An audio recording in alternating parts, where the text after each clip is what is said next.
السلام علیکم ورحمۃ اللہ تعالی وبرکاتہ۔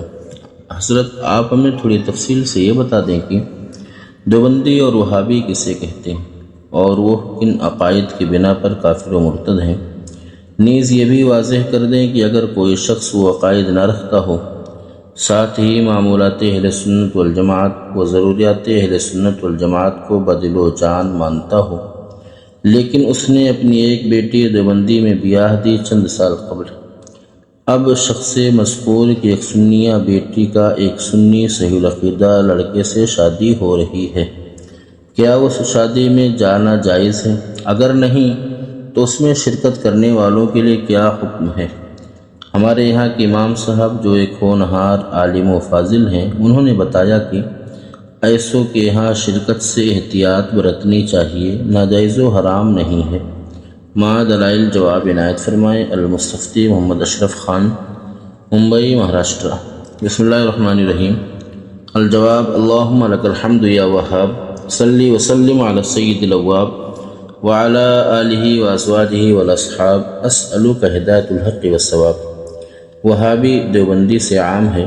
وہابی کی مختلف شاخیں ہیں، انہی میں سے ایک شاخ دیوبندی بھی ہے۔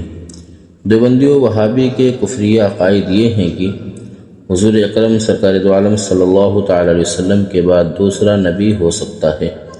شیطان لعین کا علم سرکار دو عالم صلی اللہ تعالی علیہ وسلم کے علم مبارک سے زیادہ ہے۔ ابلیس کے علم کی وسعت نص قطعی سے ثابت ہے، اور حضور عالم ما کان و ما یکون کے علم کی وسعت کے لیے کوئی نص قطعی نہیں۔ حضور چمنستان و ما ینطق عن الہوی صلی اللہ تعالی علیہ وسلم کے لیے بعض علوم غیبیہ کا ثبوت بچوں، پاگلوں یا تمام جانوروں اور چوپایوں کے مشابہ یا برابر ہے۔ اللہ تبارک و تعالی جھوٹ بول سکتا ہے۔ حضور مفاتیح عالم الغیب صلی اللہ تعالی علیہ وسلم کو دیوار کے پیچھے کا علم نہیں۔ ان مذکور عقائد اور اس کے علاوہ مزید دوسرے برے عقائد کی بنیاد پر وہابی و دیوبندی کافر و مرتد ہیں۔ دیوبندی وہابی سے کسی کا نکاح ہرگز نہیں ہو سکتا۔ صورت مذکورہ میں باپ نے اپنی جس بیٹی کا نکاح دیوبندی کے ہاں کیا ہے، اس نے اس بیٹی کو زنائے خالص کی طرف دھکیلا ہے۔ اس پر لازم ہے کہ اپنے اس فعل سے توبہ و استغفار کرے۔